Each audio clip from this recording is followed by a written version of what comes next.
இங்க என்ன பண்ணிட்டு இருக்க? வா சாப்பிட போவோம். ஒரே ஒரு டவுட் ப்ரோ. ஒன் டவுட் சாப்பிட்டுட்டு வந்து கிளியர் பண்ணுவோம். வா போவோம். சாப்பாடுல தான் டவுட். சாப்பாட்டுல டவுட்டா?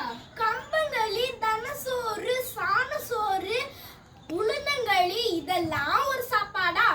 அப்போ மேம்க்கு எப்படி சாப்பாடு வேணும்? Puri, biryani, noodles, fried rice, parotta இப்படி தினமும் நான் எப்படி இருக்கும்? Wow yummy. ஒரு மாசம் இல்ல, ஒரு வாரத்திலே ஹாஸ்பிட்டலுக்கு போயிடலாம். ஏன்? அதுல என்ன சத்து இருக்கு? அதுல மட்டும் என்ன சத்து இருக்கு? ஒரு டேஸ்ட் இல்ல, சாப்புன்னு இருக்கு.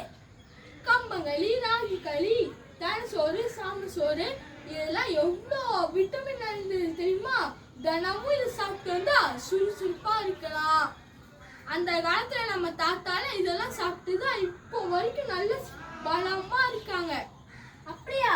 நான் 6-7 தட்டு சாப்பிட போறேன். இப்போ நீ தப்பு பண்ற. என்ன நீ சாப்பிட்டாலும் தப்புங்க, சாப்பிடலனாலும் தப்புங்க. நான் என்னதான் செய்யணும்? அளவுக்கு மீறினால் அமிர்தமும் நஞ்சு. நல்லா சாப்பிடு, நல்லதே சாப்பிடு, அளவோடு சாப்பிடு. அப்ப நான் போய் சாப்பிட்டுட்டு வரேன். ஃப்ரெண்ட்ஸ், நீங்களும் நல்லா சாப்பிடுங்க, நல்லதே சாப்பிடுங்க, அளவோடு சாப்பிடுங்க. பாய்.